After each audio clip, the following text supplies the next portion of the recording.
How's it going, everybody? In the TTC and Trash Talking Circle and everybody out there on YouTube, Mr. DJ David here. Haven't made a video in a long time, and I know I apologize. And I'm going to keep this one nice and short. Just wanted to say I am still making videos. I am still doing the TTC. It's just kind of the off season, and it's been really rainy and wet here. And I haven't been in the mood to make a lot of videos and such, so just been kind of lazy and not really doing a whole lot. But I just kind of wanted to show you my outside area of my house. I live in Oregon, as you probably know by my fan stuff, ducks.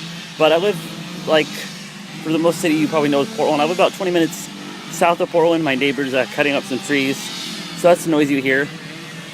But I just wanted to show you my little tribute to Oregon just outside my house. There's my duck flag, right, I don't know where you can see it. Oh, there it is, right there.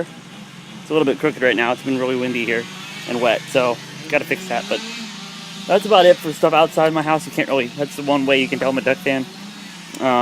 Not a whole lot, this is really a lot of fields, of course. As you can see, I live out in the country. But yeah, not a whole lot going on over here. Spring practices start soon. Well, more practices, I should say. So not a whole lot to talk about. Quarterback battle here in Oregon. Brian Bennett versus Marcus Mariota. Who's going to win it out?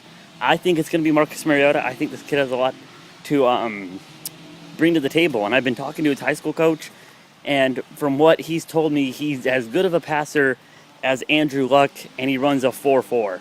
So if you put those two things into consideration, that's going to be a great quarterback for Oregon, especially in the offense that they run. So I'm excited about that. And then we have young wide receivers, B.J. Kelly, Devon Blackman, Takoy Sumler, all coming in here to Oregon and trying to earn a spot on the starting roster and into the depth chart to get valuable playing time. I think B.J. Kelly is going to be the legit. I've talked to him on Facebook. He's really cool. He's excited for spring practice to start and get his opportunity to impress Chip Kelly and the Ducks coaches. And I think Devon Blackman's going to be good too. I haven't heard a lot about Takoy Sumler. I think he's kind of maybe the dark horse in all of this. So it's going to be interesting to see what he can come out and do in spring practices and impress. And again, the spring game, April 28th, that's going to be the big thing for Duck fans to go out and see their team do well and really, play against each other. Inter-squad scrimmage, not really that exciting. I'm going to try to get media passes just so I can get interviews with coaches and players like I did last year. So that's going to be fun. If I could bring that to you guys, it'd be terrific, and I'd really do that. But not a whole lot going on, just kind of chilling out here, kind of not enjoying the weather. I wish it would pick up. It's supposed to be spring. Happy April Fools to you guys, by the way. It's April 1st, so enjoy that. Hope you have a good time with that. I'm not really into it. There's a whole bunch of stuff going down on Addicted to Quack, the Ducks Sports Nation blog, where they're like, oh, well, John Canzano, a writer here in the Oregonian, the main paper we have in Oregon, is leaving the Oregonian, working for Sports Nation now, and that's totally false. Then they had another article that Matthew Niederina was deemed structurally inadequate, and the Ducks can't play there anymore. So there's another one, and there's also one that our longtime radio broadcaster Jerry Allen is leaving and being replaced. That's also false. All these have come out to be false. It's all April Fool's stuff, and to me, it's kind of pointless. It's like, all right, you're being an ass. Stop being an ass. It's like pointless stuff. We obviously know Jerry Allen is not leaving. We know Matthew Knight's not structurally inadequate because Phil Knight built it, and it's about $1 billion structure, so I'm sure he did everything right and got the codes correct and did his job.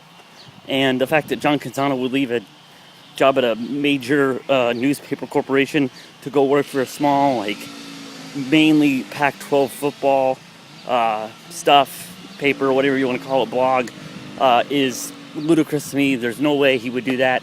So I knew it was April Fool's right off the bat. Everybody else was like, what? What's going on? How's this happening? Why is Canzano leaving? Because he also hosts a radio show here in Portland. So they were all worried about that. I'm like, calm down, everybody.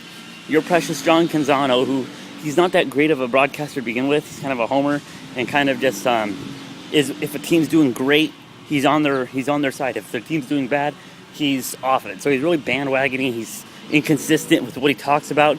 He pushes a lot of people's and a lot of coaches' buttons. Him and Chip Kelly got into it last year, talking about random stuff. It was just stupid shit, and everyone blows it out of proportion because these guys are supposedly superstars, and bigger than everybody else, which I've met Chip Kelly. I mean, he's a nice guy. He's not that great. I mean, they're just people. All you got to do is just go up and talk to them, and they're going to be legit to you. I've met Darren Thomas, the starting QB for the Ducks last year. I went up to him in the spring game and just said, hey, how's it going? How's practice? What's this one? And we had a good 5-minute conversation. You have to approach these people as people. You can't be like, oh my God, it's freaking Darren Thomas.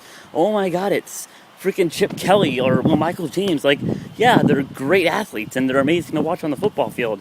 But when you get down to it, they're just people like you and me.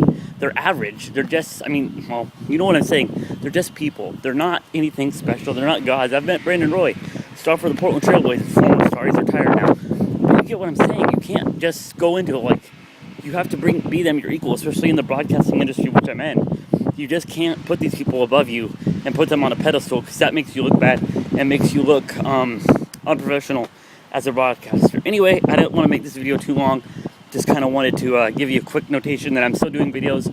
Going to be making lots of videos coming closer to spring practices ending and getting to know where the teams are going to be. And I'll research some teams in the SEC that I don't really know a ton about. I know about Bama, I know about OSU, and I know a little bit about Florida and Auburn, but most of the other schools I don't really know too much about, so I'm going to have to research them, get my opinions on them, maybe give you my SEC conference rankings, and of course my Pac-12 conference rankings, and see where all that lies out and see who's going to win it. I have a pretty good idea who's going to win the Pac-12 though. It's going to be the Oregon Ducks right there, baby. Oregon #1. All right, guys, you stay tight. I'll talk to you in a couple of days. Go Ducks and have fun, y'all.